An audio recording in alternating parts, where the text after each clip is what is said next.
Hello and welcome to October 28th episode of UMass Sports Weekly, your number one source for UMass sports. I'm your host, Chris Corso. Tonight we have a variety of new content for you. Let's take a look at the highlights and features in this week's UMass Athletics action. Coach Matz and the Minutewomen had a pair of A-10 matchups last week. Could the football team extend their winning streak to 3 games in Toledo? Meet Sam Carlino, the goalie and the anchor of the UMass field hockey team, and see how her team performed against conference opponent LaSalle on Friday on the road in Philadelphia. We'll be right back with all this and more. This is UMass Sports Weekly. This is UMass Sports Weekly.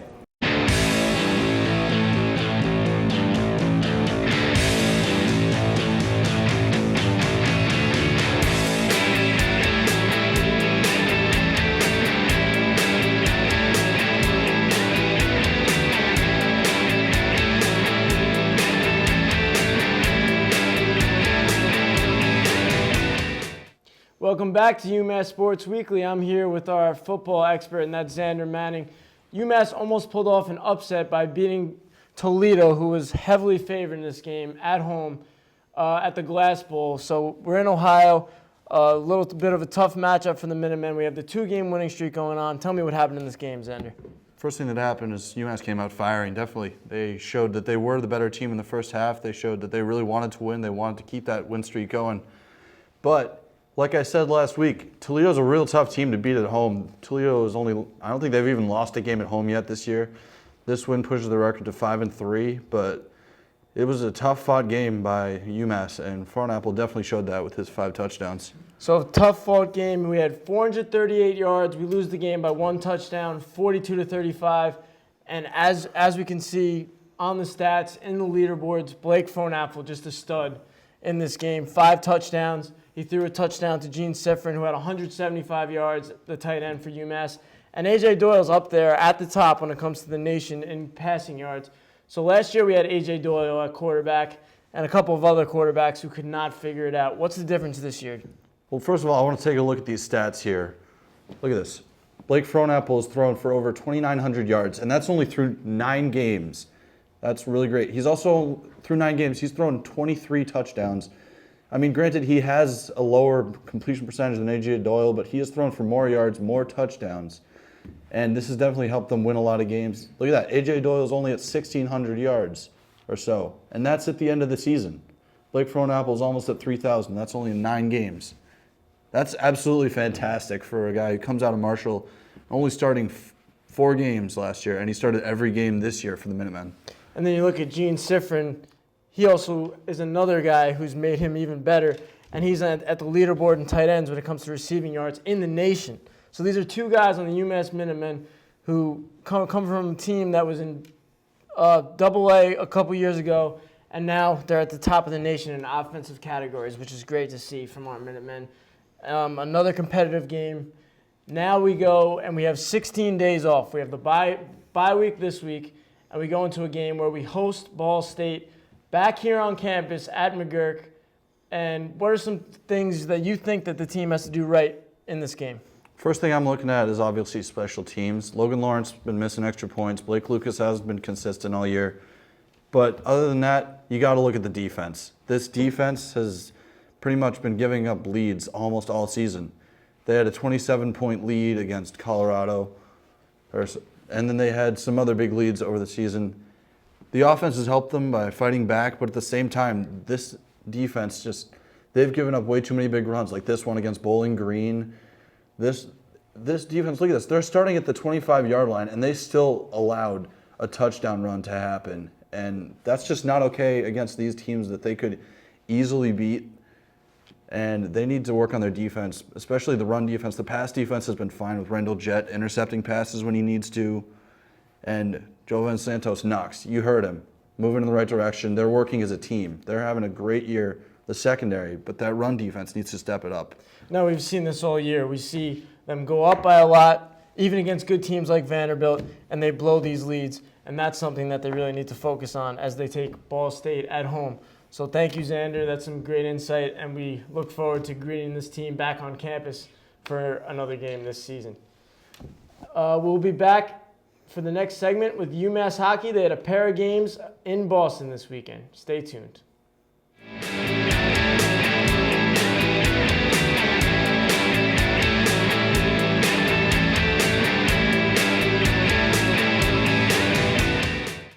Welcome back for the UMass Hockey segment. The Minutemen had a pair of games in Boston this week, a 3-2 win against Northeastern on Friday, and then a 4-1 loss against BU on Saturday. I'm here with the experts, and that's Tommy Kaludi and Liam Byrne.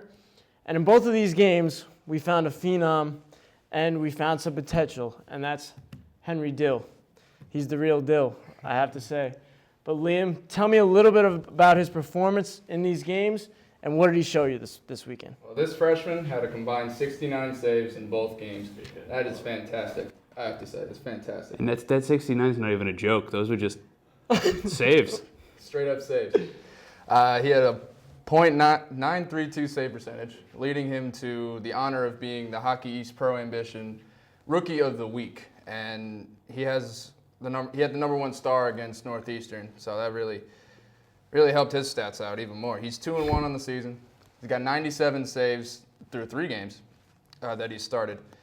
.924 save percentage, 2.68 goals against average in 3 games, and which is fantastic in my book.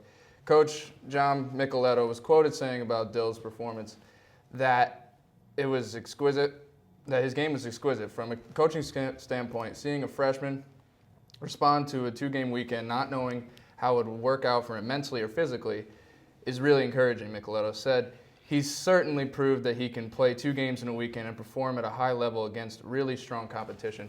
So, Tommy, I know you love him. I love him. Chris, I know you love him too. Oh, We all love Henry Dill. Well, look at that. So, Amen. He's really the main aspect for this team right now, I think. Well, Liam, you said it, and Dill had 42 saves in that first game against Northeastern, a 3-2 victory, as we said before, for the Minutemen. That's great to see, a conference victory for the team. Tell us a little bit about that game. Well, what I take away from the Northeastern game, besides when we talk about the 42 saves by Henry Dill, like we talked about last week, we have the second and third lines getting better. And what we talked about last week, I mentioned that the first line is going to have trouble competing against Hockey East teams because of their top-tier defensemen that are going to be going to the NHL. So you have guys like Jakob Ellis, Pagozzi, LaRue, Emerson Avenshine, who scored the game-winning goal, Guzzo, Walsh. All these guys are going to need to chip in. These are your middle 6 guys. They're your penalty kill guys, your power play guys.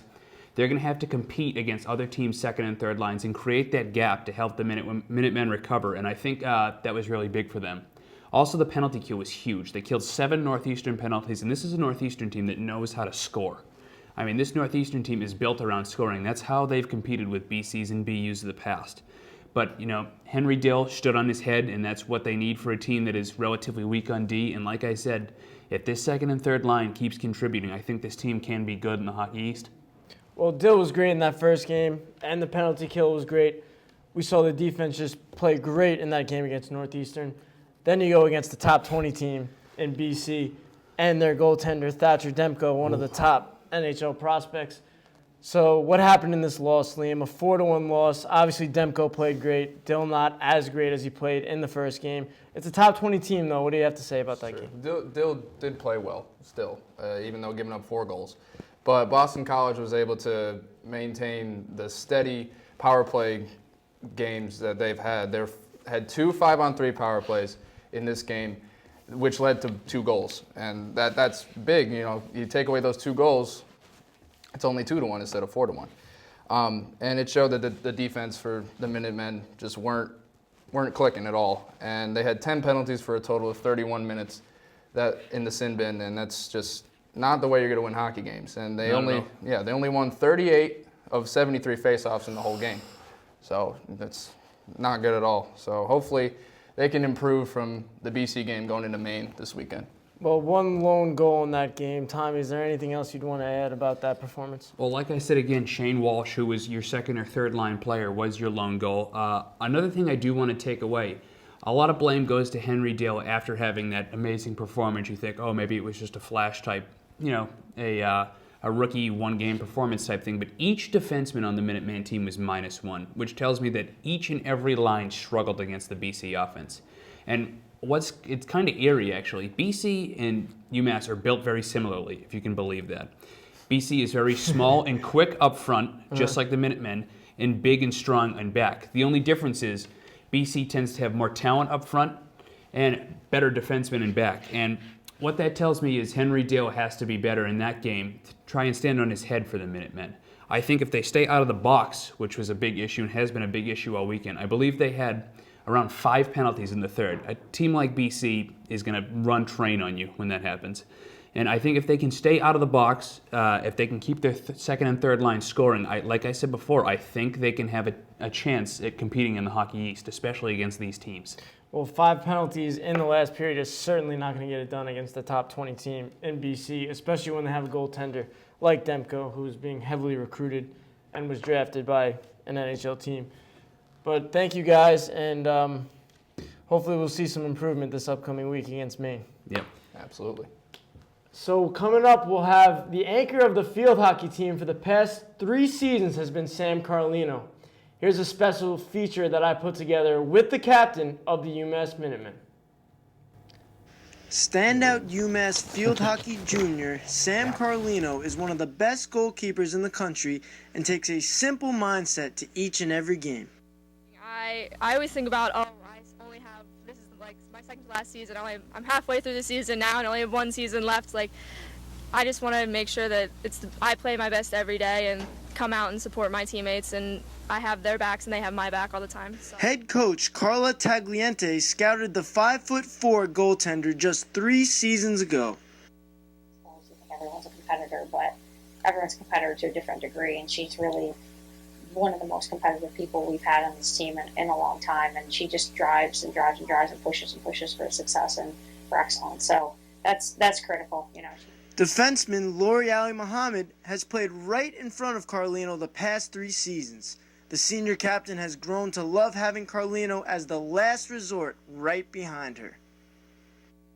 We've definitely developed a strong relationship.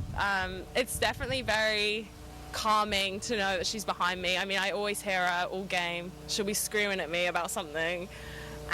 In the summer of 2013, Carlino was selected as one of 2 goalkeepers in the country to play for the U.S. Under-21 national team in the Junior World Cup. That was the most amazing experience of my life, really, going over to Germany and playing with the junior national team. It's really a step up from college, and just learning from my coaches and my whole team really helps me improve my game a lot. For her to be able to play in those games and be successful, you know, it's helped her again with her confidence, but also helped her grow her skill set and, you know, read the game at that level and make decisions that she has to make quicker than what she has to in college.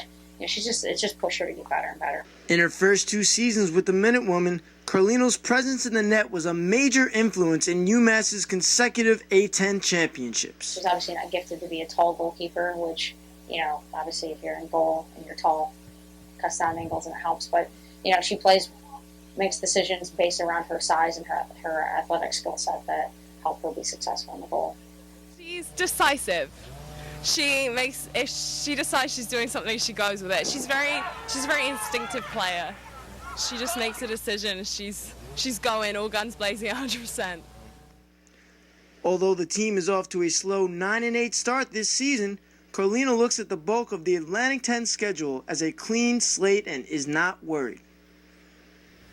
This is like a new season for us. We've taken everything that we've learned from in our non-conference slate and taking it and putting it into our conference games.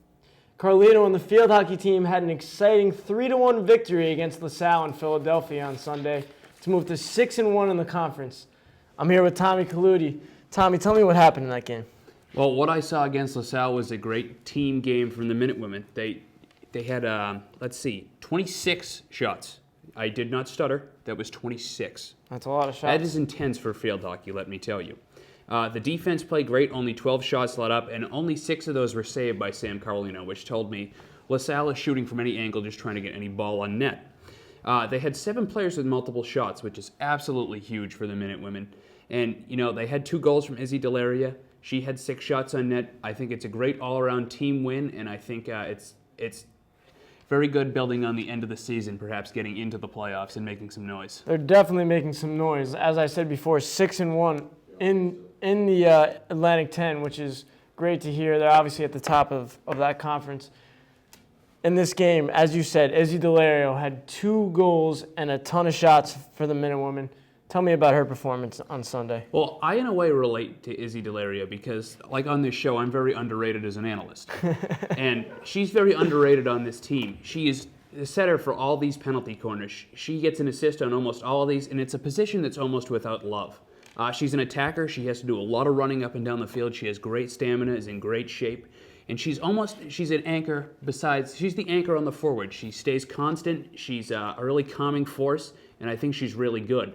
But I really think that this team, getting back to my other point, I really think this team does have a chance to go far. And I think if players like Izzy Delaria, like Sam Carlino, Lauren Ali Muhammad, they all come together, this team is good. And this team can make a run, and everybody should actually tune in to this field hockey team. At the beginning of the season, they had a tough time, and that was with the non-conference schedule, a lot of competition.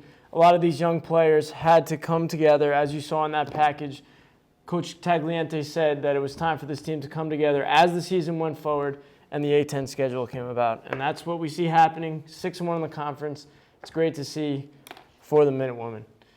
Thank you, Tommy. We'll be back in a little bit to talk about another Minutewoman team, and that's the women's soccer team.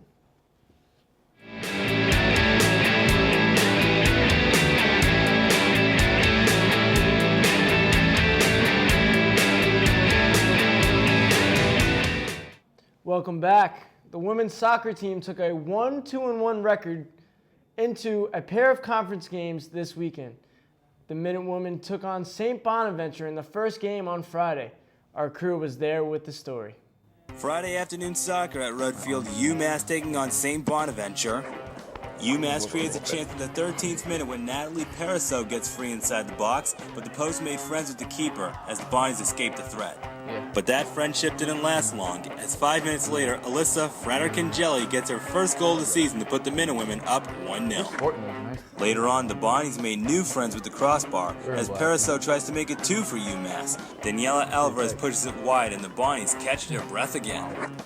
Down 1 at the break, the Bonnies kept Daniel Krasinski busy on the attack in the second half. Abby Maella gets free in space in the UMass end. The shot goes off, but the goal does not. A great save made by Krasinski. Second try by Maella, and the second time Krasinski's there to make the save. Usually the third time is the charm, but Krasinski strongly disagrees, as she's there to save it again.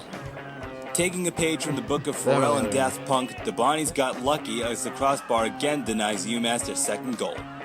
No such luck in the 82nd minute, though, as Jackie Bruno gets a nice feed from Brianna Robinson and deposits the goal. Her 5th goal of the season secured it for the Minutewomen. They win this one 2-0.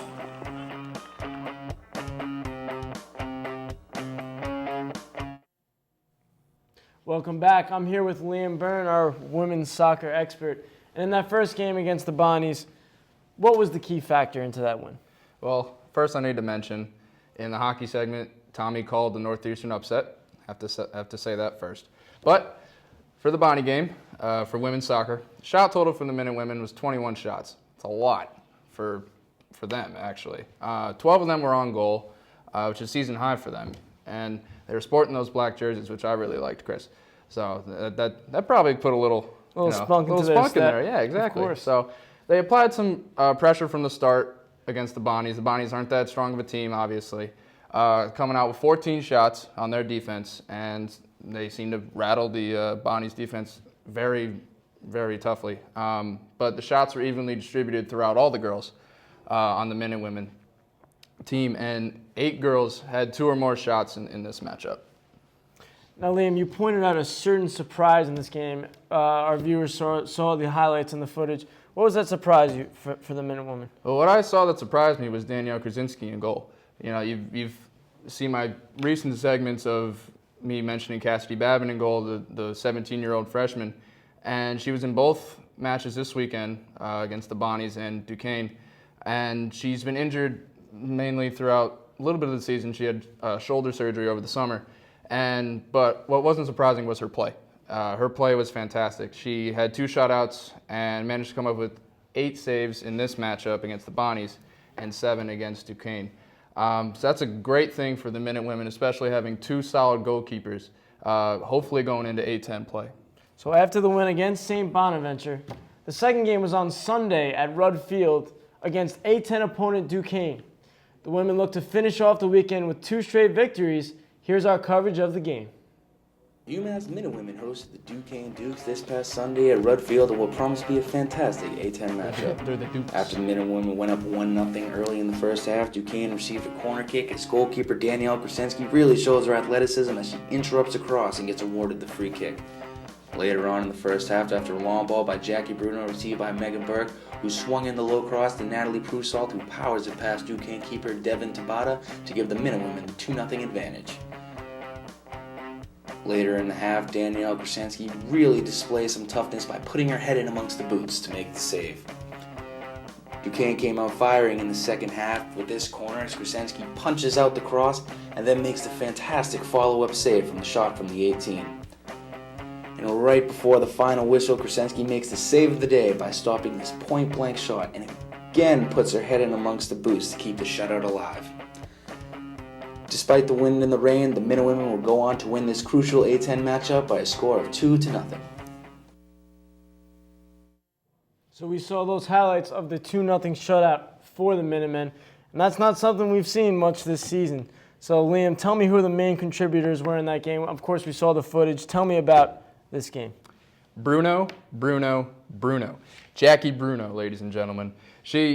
I've been saying her name, I'm like a broken record. She's just been fantastic. You see here on our stat sheet that she leads the team in goals, but I think if they win out these last 2 games of their season and they end up making it into the A10 playoffs, this needs to change. Like these last Daniel Alvarez, Alyssa Fratican-Jelly, Georgia Gibson, Julia Whitehofer, and Natalie Proussalt, those girls, they need to evenly distribute the ball and just get more goals. That's what I think. And but Natalie Proussalt, she had a great weekend against Duquesne, especially because this girl's fast. I've mentioned it before. She's a fast player, and I'm sure she got by her defenders and was able to score. And also, like I said earlier, Dana Krasinski had a great game in goal with 7 saves. Well, this team had a great weekend, obviously 2-0 on the weekend, which is just great to see at the end of the year. Coach Ed Matz always talks about the Minutewomen coming strong at the end of the year in the conference schedule. So where does this team stand? What do they need to do to make it to the A10 playoffs? They got to win these last 2 games, Chris. That's what they really got to do. They have 2 matches against Richmond and Dayton. And Dayton's probably the most important one because they're 3rd in the conference at 4-2. And if they beat both of them, they're definitely in. If they beat Dayton, they have a shot. But just both games will be huge for them, and that will end up making them be in the top 8 for the playoffs, hopefully come in November. All right, so we're looking forward to this team winning out and maybe having a chance to make those A10 playoffs. Great job, Liam. Great coverage from Tim and Mark. And I got a little teaser for you. I think we have some good news for the men's soccer team coming up in the next segment.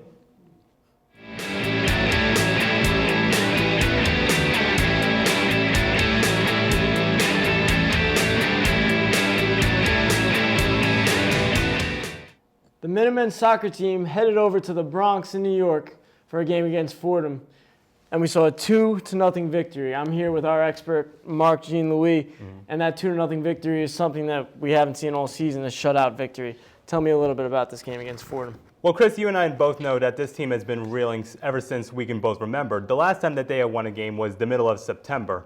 And so, going forward, before this win on Sunday, UMass averaged on close to about 3 goals a game, where UMass could barely score 1 goal a game. So just a huge difference in the statistic right there. But what I really took away from this win against Fordham on Sunday was that they were able to score often and early in this one. They scored in the 7th and 20th minute from Josh Schwartz and Matt Mooney, respectively. And goals aside, they were able to keep the offensive pressure going. They got 7 shots on goal, and they were able to get to the corners 3 times. So it's definitely good to see that UMass is creating offensive chances. But what really stuck out to me was the defense in this one. You had Taylor Culp and not Ryan Buckingham starting in the goal, and this time he was able to save 7 shots and especially in the second half when, Fordham's down 2-0, and they're really creating some pressure. They outshot UMass 15-9 in this one, and going into also in the second half, they got to the corner 5 times where UMass was not able to get to the corner. And so, it was just a fantastic all-around effort for UMass, both on the offensive and defensive sides. And, they were able to score early, they held the lead, and, they got the win in this one. Well, you talk about scoring early, but we'll switch things over to the goaltending competition that's going on, and you brought that up. Obviously, Buckingham struggled throughout the first part of the season, only winning 1 game. Tell me about this competition and who you think should be the starting goaltender for the Minutemen. It's been an interesting situation with the goalkeepers as of late. The weekend before last, UMass got themselves in a little bit of a snag against Dayton, then against number 18 St. Louis, and then against Rhode Island. They lost 4-1, 5-0, and 4-1 respectively. So it's at this time where Coach Devin O'Neill, he starts to shake things up a little bit, seeing who would be better inside the goal, Buckingham or Culp. And over the last 6 games, they have both seen playing time. And as you can see on this graphic, it definitely appears now that Culp is the goalkeeper that you'll want to go with for the rest of the season. They both have played close to the same number of minutes, but look right underneath that. You have Culp, who has saved close to 20% more shots than Buckingham has. But even more notable than that is just that in 25 more minutes of playing time, Buckingham has allowed 4 more goals than Culp. I mean, yeah, you can chalk up a lot of that to the first half of the game against Dayton, where Buckingham allowed 4 goals in the first half. But the numbers don't lie here. When you boil it down, it says that Culp allows 1 fewer goal than Buckingham does on average. So, that says a lot to me because, in the game of soccer where, scoring can be so scarce, you have the goalkeeper who's kind of like the floor general out there. The man, aside from the coach, where he's shouting out orders, if it's not him on the sidelines, it's the goalkeeper that shouts out the orders to the rest of his team on there. And so I think going forward that you're going to want to keep Taylor Culp and the goalkeeper going forward because even though UMass only has about 3 games left to go this season, it's one of those positions where you can't just switch out goalkeepers like that. You can't switch out quarterbacks in football like that. So you're definitely going to want to keep Taylor Culp in the goal going forward this season. To keep the morale, to keep the team chemistry straight and where you want to go with this season. So you're kind of saying what Rex Ryan is doing with the Jets, and that's keeping Michael Vick in for the rest of the season. Well, I mean, the Jets are a lost cause. They never had a chance for this one. You can just pull the plug on that franchise right now if you want to for this season. Now you say the Jets are a lost cause for the season. We're looking at this team, and that's the Minutemen. They only have 2 wins on the season. 3 games left to go. Mm-hmm. Do they still have a chance? It's really tough to say at this point. UMass only has about 3 games left to go this season, and they've only won 2 so far. So you'd think that this win against Fordham absolutely means nothing. But you also have to remember, as poorly as the 2-12-1 record may look at this right now, it's also NCAA soccer. So in this case, you really have to emphasize the conference record. And right now in the conference, they're only 1-4-1, which puts them within reach against teams like Davidson, LaSalle, St. Joseph's, and even Duquesne. And if all of those teams lose out for the rest of the season going towards the A-10 playoffs, UMass still actually has a realistic mathematical chance here. The last time UMass won, they wanted to lose 7 of their next 8. So, but anything's possible here. If they keep Culp in the goal, you can sort of see it as a brand new season for UMass almost, and UMass can really make or break their season here. Well, that is outstanding that they still have a chance at 2-12-1 to make the A-10 tournament. Mm-hmm. Obviously, I was shocked too. Yeah, that's very shocking. Obviously, they need a lot of help. And I guess we just got to hope and pray that they get that help and maybe they'll have a chance to make the A-10 tournament, which would be great to see. But thank you, Mark, for the coverage. Thank you. Well, thanks for watching us right here on Channel 19 for another edition of UMass Sports Weekly. The men's basketball team will kick off their anticipated year in the first scrimmage of the season against American International right here in Amherst on Thursday night. The Minutemen hockey team has a pair of conference games in Maine this weekend, and the UMass football team has the week off with that nice bye, 16 days in a row. Make sure you follow us on our Facebook and Twitter pages for updates and news throughout the week. We'll have all that coverage right here next week, Tuesday night at 7. I'm your host, Chris Corso. Have a great week, UMass.